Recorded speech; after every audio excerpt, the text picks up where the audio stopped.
To celebrate their new menu, my parents did something I never expected. They named a special dish after me. I was so touched, I nearly cried.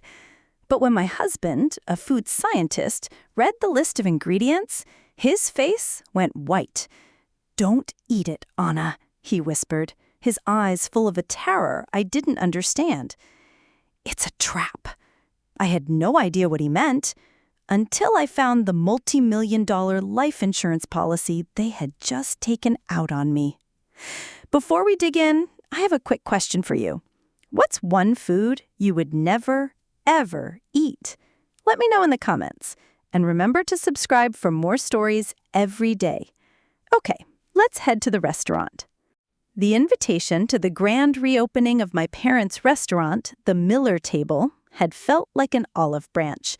A very heavy, very ornate, cream-colored olive branch. For years, my relationship with my parents, Robert and Linda, had been a study in quiet, polite disappointment. They were people who valued ambition, wealth, and status above all else. They had built their restaurant empire from the ground up, and they expected the same relentless drive from their only child. Instead, they had me, a quiet librarian who had married her college sweetheart, David, a kind, brilliant, but in their eyes, profoundly unimpressive food scientist. Our life was comfortable, happy, and filled with a love that had nothing to do with stock portfolios or expansion plans. To my parents, it was a failure. They saw my life not as a choice, but a lack of potential. So when they called and insisted we attend the launch of their new, updated menu, I was hesitant, but they had sounded different, warmer. "It's important that you're here, Anna," my mother had said. "You're our daughter. We want to celebrate with you." And that little flicker of hope, the one that never quite dies, ignited in my chest. Maybe this time it would be different. The restaurant was a spectacle. They had remodeled, and the space was now a testament to their success. All dark wood, polished brass, and low, intimate lighting. It was packed with the city's elite, the air buzzing with the sound of important conversations and clinking wine glasses. My parents were in their element, moving through the room like royalty, accepting compliments, their faces beaming. "Anna, David, you made it," my mother Linda exclaimed, rushing over to hug us. My father, Robert, was right behind her, a broad, proud smile on his face. "We have the best table for you, and we have a little surprise. Something to show you how much you're a part of this family's success." I was so touched, I could feel tears pricking at my eyes. This was it. This was the moment of acceptance I had been craving my entire adult life. They led us to a quiet corner booth and presented us with the new menus, thick leather-bound volumes with gold tassels. "Look, Mom, Dad, I don't know what to say," I whispered, my voice thick with emotion. "It's beautiful." "We wanted to honor you, sweetheart," my father said, his voice full of a warmth I hadn't heard in years. "You're our daughter. You deserve to be on the menu." I was completely overwhelmed, basking in the warm, unfamiliar glow of their approval. I was so caught up in the emotional moment that I didn't notice at first the change in my husband.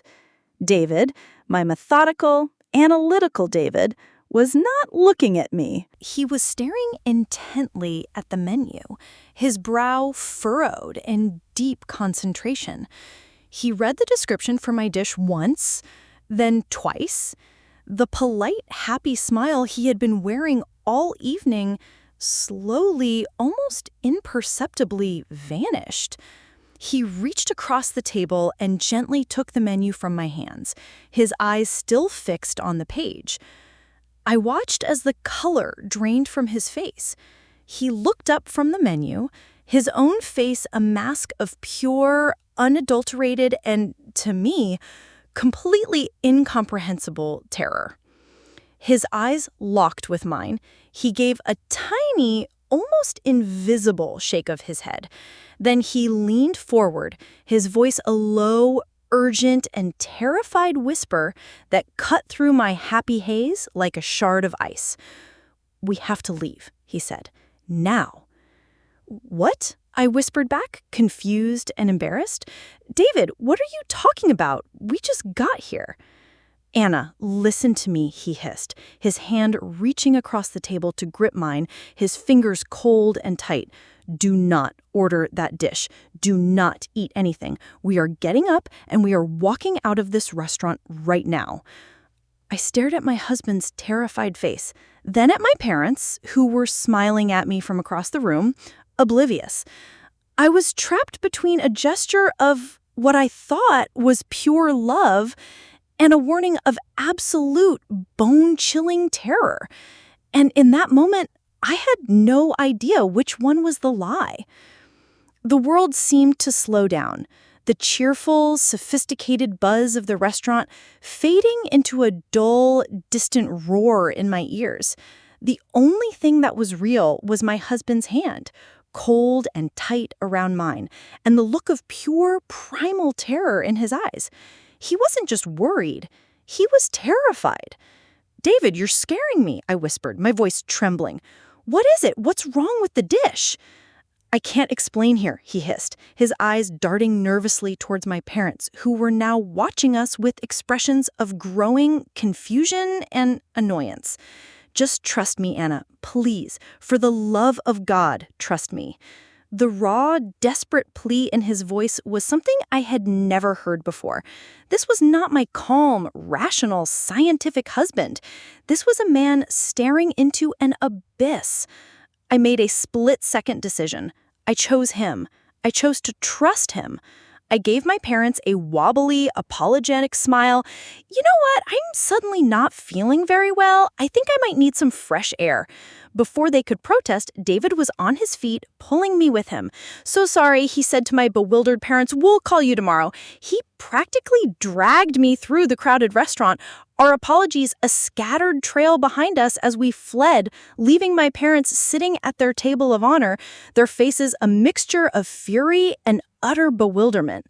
We didn't speak until we were safely locked inside our car in the parking garage.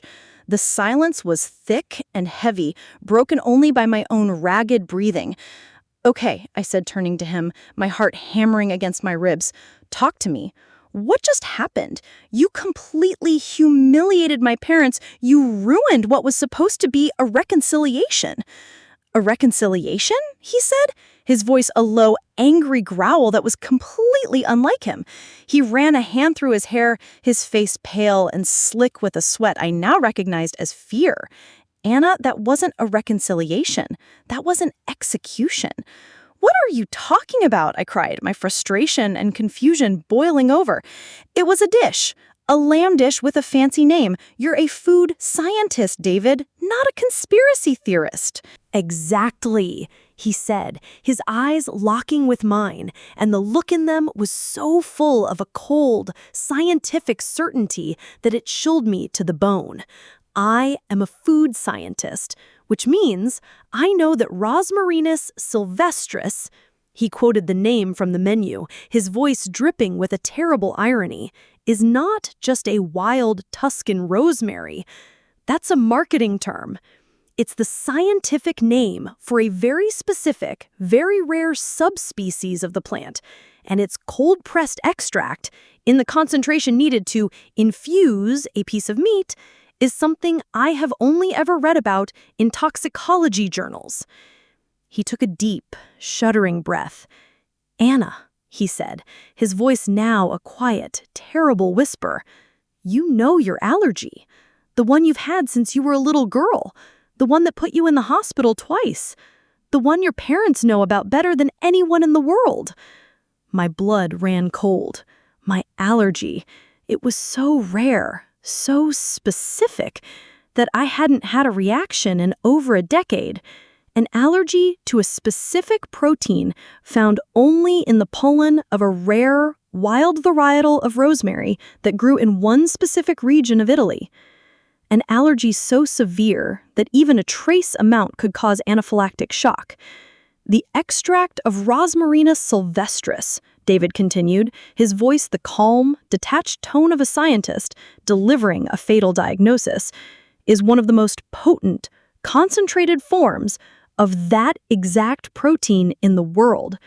A single drop would be enough to close your throat in under a minute.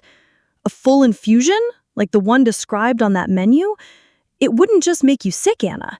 It would be lethal. And the reaction would be so swift, so severe, it would look just like a tragic, sudden, and completely unexplainable allergic reaction to a normal meal. The words, lethal, unexplainable, tragic accident, they hung in the silent car like a death sentence. "No," I whispered, shaking my head in denial. "No, it has to be a mistake, a coincidence. They wouldn't. They're my parents." "A coincidence?" David's voice was sharp, cutting through my denial. "Anna, I have a PhD in botanical toxicology. I have published papers on this exact protein family. The odds of a chef, any chef, accidentally using that specific, obscure, and incredibly dangerous varietal in a commercial dish is 0. It's not used in cooking for this very reason. To put that on a menu, to name it after you, knowing your history, that is not a coincidence. That is a meticulously planned, scientifically precise, and almost perfect murder weapon." I stared at him, my mind a screaming void. The beautiful, heartfelt note from my parents, the warm, loving phone call, the grand, public gesture of naming a dish after me. It wasn't an olive branch, it was a trap. A carefully baited, perfectly executed trap. They hadn't invited me to their restaurant to celebrate me. They had invited me there to kill me. The full, monstrous weight of the truth crashed down on me. My silent sacrifice, the years I had spent trying to earn their love, trying to be the daughter they wanted, had all been for nothing. They didn't see me as a daughter. They saw me as a problem to be solved, an obstacle to be removed. But why? The question screamed in my mind. Why would they do this? And then another, colder, and even more terrible memory surfaced. A conversation from a few weeks ago. My father, on the phone, talking about his new investment advisor and the importance of getting our affairs in order. He had asked me to sign some routine paperwork for a new life insurance policy, one that he said would protect me and David in the future. "It's just a formality, honey, something to give us all peace of mind." I signed it without a second thought. I looked at my husband, my eyes wide with a new, dawning horror. "The life insurance policy," I whispered. He just nodded, his own face a mask of grim, terrible understanding. "They're in financial trouble, Anna," he said. "I've suspected it for months. This was their bailout plan." The love I had felt for my parents, the desperate, hopeful love of a daughter, finally, completely died in that moment. It was replaced by a cold, hard, and unshakable resolve. They had tried to take my life. They had tried to turn my own husband into an unwitting widower. They had made a terrible, terrible mistake. They had underestimated my husband, and they had underestimated me. "Drive," I said to David, my voice no longer a whisper, but a command. "Take me home. I need to make a phone call." The drive home was a silent, suffocating journey through a world that no longer made sense. The familiar streets of my own neighborhood looked alien, the cheerful lights of other people's homes like distant, unfeeling stars. I was a passenger in my own life. My husband David's quiet, steady presence, the only thing keeping me from completely dissociating. The truth of what my parents had tried to do was a monstrous, indigestible thing, a piece of jagged glass in my throat. They had not just wished me ill, they had planned my end. They had written the final chapter of my life and named it after a dish of lamb. When we arrived home, the safety of our small, quiet house felt like a flimsy shield. I walked into our living room and my eyes immediately fell upon a framed photograph on the mantelpiece, a picture of me and my mother laughing together on a long-ago beach vacation. The image of her, so full of what I had always believed to be love, was now a grotesque mockery. With a cold, deliberate calm, I took the photo, removed it from its frame, and tore it into small, precise pieces, dropping them into the trash. It was a small, symbolic act of severance. The woman in that photograph, my best friend, my confidant, was a lie. And I was done living with her ghost. "What are we going to do?" David asked, his voice a low rumble of protective rage. "We have to go to the police, Anna. This is attempted murder." "And say what?" I asked, my voice hollow. "That my husband, a food scientist, thinks an ingredient on a menu was dangerous? That my parents, the beloved philanthropists who own the Miller table, tried to poison me? It would be my word against theirs. They would say you were a jealous, overreactive husband. They would say I was a hysterical daughter. They would twist it. They would lie. They are brilliant at lying. We have no proof." The word hung in the air between us. Proof. My mind, which had been a chaotic storm of grief and terror, suddenly became still and clear. The analytical part of me, the librarian who organized information and sought out primary sources, took over. I was no longer a victim. I was a researcher, and this was the most important research project of my life. "I need two things, David," I said, my voice now steady, my plan beginning to form. "I need proof of the ingredient, and I need proof of the motive." The first part was the most immediate challenge. In our frantic escape from the restaurant, we had left the menus, the only physical evidence of the dish named in my honor, sitting on the table. I couldn't go back, but I knew someone who could. I called my oldest friend, Jessica, a woman I trusted implicitly, and explained a heavily edited version of the story. I told her I'd had bizarre and frightening argument with my parents at the restaurant and that I desperately needed a photo of the new menu, specifically of a dish named after me. The next day, feigning a desire to try the new restaurant, she went for lunch. She sent me a series of crisp, clear, time-stamped photos of the menu, including a close-up of Anna's Rosemary Delight and its damning list of ingredients. She even managed to order the dish to go, claiming her husband at home was desperate to try it. That night, David and I were in his university laboratory. The campus was dark and silent, and the lab, usually a place of quiet academic discovery, now felt like a forensic crime lab. Under the harsh fluorescent lights we worked. He carefully took a sample of the rich dark sauce from the lamb dish. He prepared the slides. He calibrated the machine. He ran a gas chromatography mass spectrometry test, a procedure so precise it can identify every single chemical compound in a substance. I watched, my heart pounding, as the machine whirred and the results appeared on the computer screen. It was a series of complex graphs and chemical signatures. To me, it was nonsense, but to David, it was a confession. "There it is," he whispered, his finger tracing a sharp, dramatic spike on the graph. He pointed to the chemical name at the bottom of the screen, the exact protein that triggers your specific anaphylaxis. And the concentration, my God, Anna, it's even higher than I thought. This isn't just an infusion, this is a weapon. He printed the results, a single irrefutable sheet of scientific truth. We now had proof of the weapon. Now I needed to find the motive. The next morning, I confronted the second part of the puzzle. The life insurance policy my father had so casually had me sign. He had taken the documents with him that day for safekeeping in his bank's safe deposit box, a place I couldn't access. But I remembered something. Years ago, when I had first moved out of their house, he had made me a co-signer on a different, smaller safe deposit box at the same bank, a place where they kept important family documents like my birth certificate. Just in case of an emergency, he had said. I knew he had a terrible memory, and I was banking on the fact that he had never gotten around to removing my name. Walking into that bank was one of the most terrifying things I have ever done. I felt like a spy, an imposter. My hands were slick with sweat as I presented my key and my identification to the bank officer. He checked the records. My name was still there. I was led into the cold, silent vault, the great steel door closing behind me with a heavy, final thud. I found their box. I took out my key, my hand shaking so badly it took me 3 tries to get it into the lock. I opened the box, and there it was. On top of a pile of old property deeds and stock certificates was a thick, new folder. I opened it.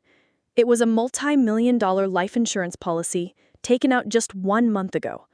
The insured was me, Anna Miller, and the sole beneficiaries were my parents, Robert and Linda Miller. I sat there on the cold, hard floor of that bank vault, holding the proof of my own parents' premeditated plot to murder me, and I felt nothing but a profound, empty coldness. I took the policy document, leaving everything else as it was. I walked out of the bank and back into the sunlight, the 3 pieces of my puzzle now complete. The photo of the menu, the lab report, and the life insurance policy. I had everything I needed. I went home. I placed the 3 exhibits in a neat, orderly row on my dining room table. Then I picked up the phone and dialed my mother's number. She answered with a voice full of a cloying, false concern. "Anna, darling, we were so worried. Are you feeling better?" "I'm feeling much better, Mom," I said, my voice eerily calm. "In fact, I'd love to make it up to you both for our hasty departure. Could you and Dad please come over for dinner tomorrow night? I have something very important that I need to discuss with you both." "Of course, sweetie," she said, relief flooding her voice. "We'd love to." I hung up the phone. They were coming. They were walking into my house, my territory, expecting a quiet, apologetic family dinner. They had no idea they had just accepted an invitation to their own trial. And I had just appointed myself the judge, the jury, and the executioner. The following evening, my home was a stage, and I was its sole, meticulous director. The air was thick with a tense, manufactured calm. I didn't cook. The thought of preparing a meal in the kitchen that had so often been a backdrop to my mother's loving deceptions was more than I could bear. Instead, I ordered simple, catered food. I set the dining room table not with our festive family china, but with my plainest everyday dishes. This was not a celebration. It was a tribunal. On the polished wood of the dining table, I arranged my evidence, my 3 exhibits, in a neat, undeniable row. Exhibit A. A large, framed, high-resolution photograph of the restaurant menu, the Anna's Rosemary Delight clearly visible. Exhibit B. The cold, hard, scientific printout from my husband David's mass spectrometer, its graph showing a single, massive, lethal spike. The report laminated for effect. Exhibit C. The original, thick, and official-looking life insurance policy, its multi-million-dollar sum, and my parents' names as sole beneficiaries, stark and clear under the dining room light.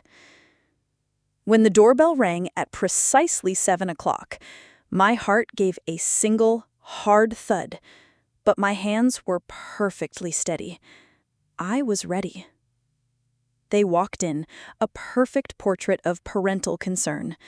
My mother, Linda, was carrying a bouquet of expensive lilies, her face a mask of worried sympathy. My father, Robert, had a bottle of my favorite wine in his hand, a look of paternal regret on his face. Their performance was, as always, flawless. "Anna, darling," my mother said, rushing to hug me. "We were so worried about you. You looked so pale when you left. Is everything all right?" "Everything is fine, Mom," I said, stepping back from her embrace. "I'm much better now. Thank you for coming." The small talk over dinner was a surreal, agonizing exercise in hypocrisy. They spoke of the restaurant's successful opening night. They spoke of their plans for a new summer menu. They acted as if the night before had been nothing more than a small, strange hiccup, an unfortunate bout of illness on my part. They were attempting to rewrite history, to smooth over the cracks in their perfect facade. I let them. I played my part, the quiet, agreeable daughter, until the last of the plates had been cleared. "Before you go," I said, my voice quiet but firm, stopping them as they began to gather their things, "There's something I need to show you." In the dining room. They followed me, their expressions shifting to ones of mild curiosity. They saw the documents laid out on the table, and a flicker of confusion crossed their faces. I did not sit down. I stood at the head of the table, a prosecutor about to present her closing argument. "I believe you recognize this." I pushed the framed menu towards them. "The dish you so lovingly named in my honor, Anna's Rosemary Delight. It was a tribute to you, sweetheart, to show you how much you are a part of our success." "I see," I said. I then slid the laminated lab report next to the menu. "Then I'm sure you'll be interested in this. This is a full chemical analysis of that dish, conducted last night at a university laboratory. My husband was kind enough to run the tests.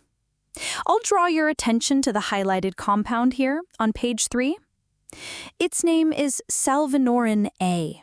It is the primary psychoactive molecule found in the Rosmarinus sylvestris plant. I let the scientific name hang in the air. It is also, as you know from the 2 times I was hospitalized as a child, the one and only substance in the world to which I have a fatal anaphylactic allergy." The color began to drain from my father's face.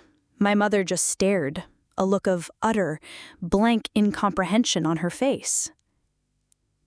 I don't understand," she stammered. "The chef must have made a mistake." "There was no mistake," I said, my voice as cold and as sharp as ice. I let her desperate, flimsy lie hang in the air for a moment before I played my final card. I slid the thick, official-looking life insurance policy across the table to them. It landed with a soft, heavy thud in front of my father. "And this," I said, my voice dropping to a low, dangerous whisper, "is the $3 million life insurance policy you took out on me 3 weeks before you put that tribute on your menu. The policy where you two," I looked from my father's ashen face to my mother's, "are the sole beneficiaries." That was it, the final, irrefutable piece of the puzzle, the weapon, the motive, the quiet click of the trap snapping shut. My mother made a small, strangled sound and sank into a chair. My father just stared at the policy, his face a ruin of gray, defeated horror. Their lies, their performance, their entire carefully constructed world of deception. It all evaporated in an instant, leaving behind only the ugly, naked truth of their monstrous greed. They were not just bad parents. They were not just manipulative. They were killers. And they had failed.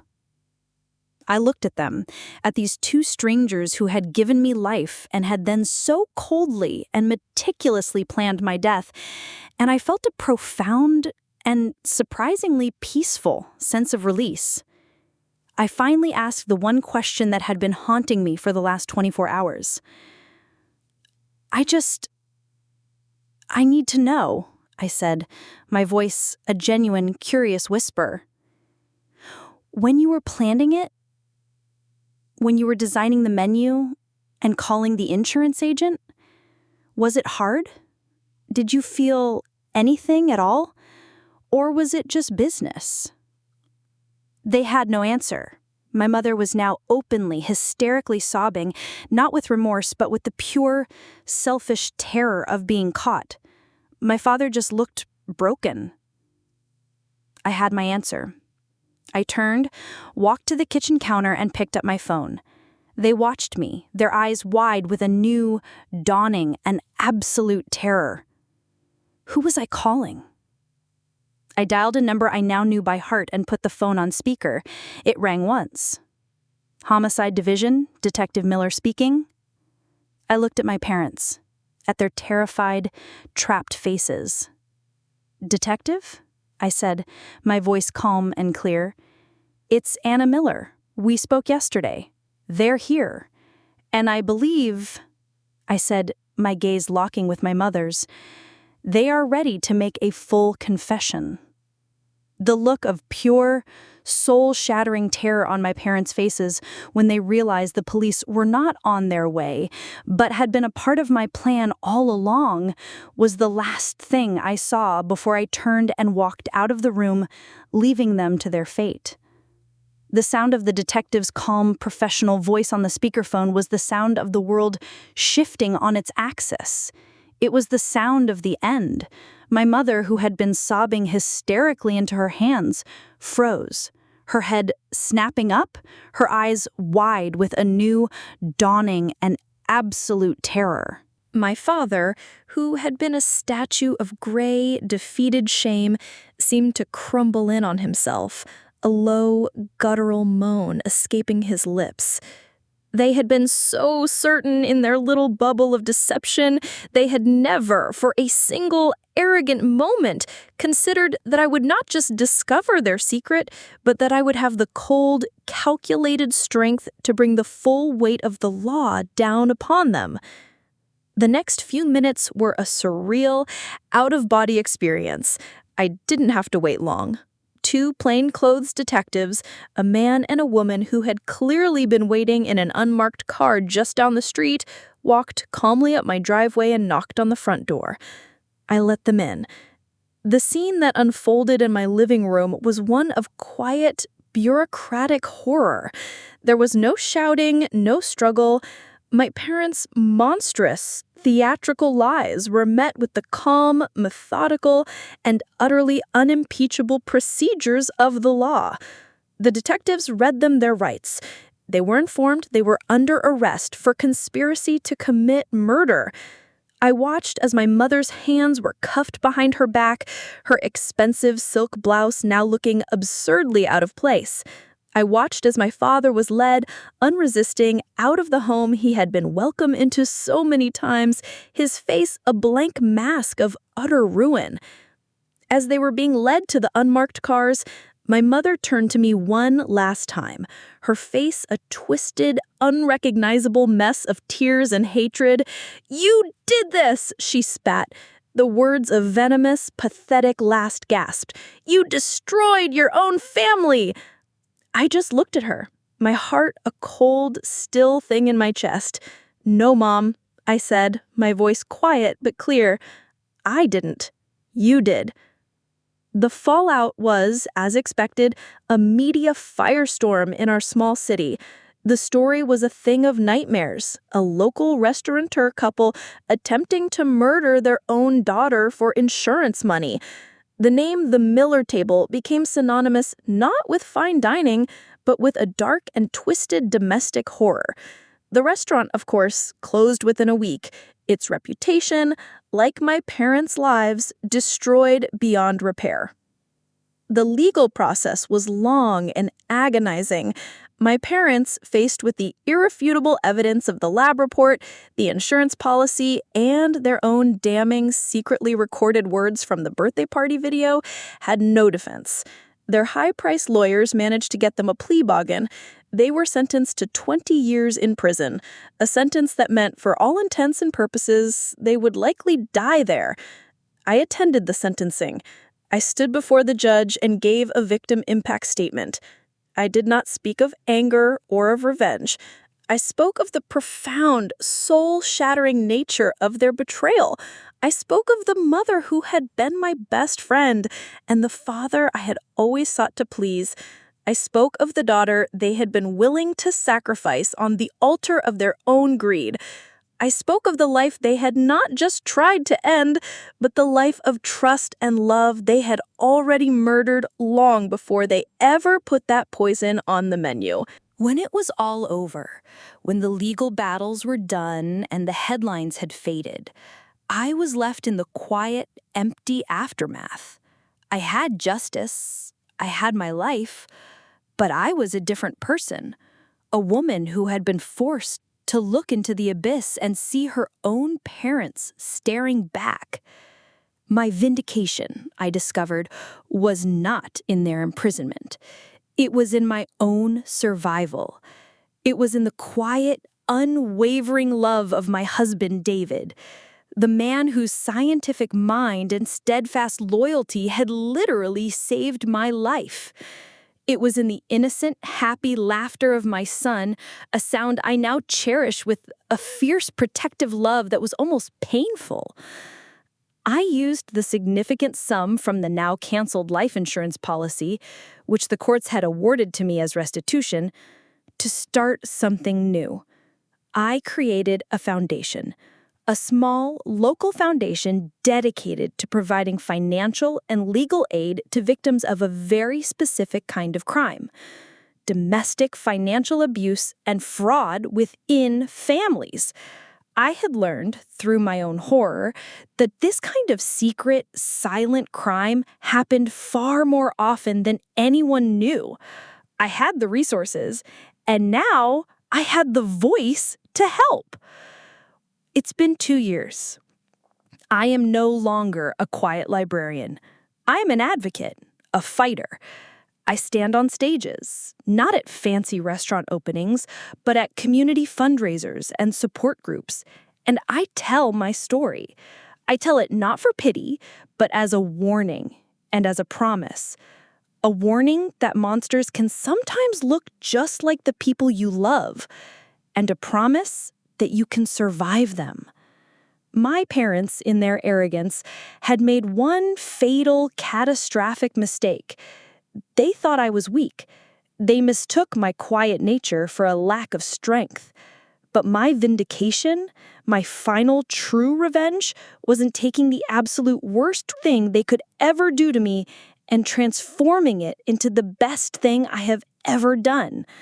I took their monstrous, selfish plot and I repurposed it for good.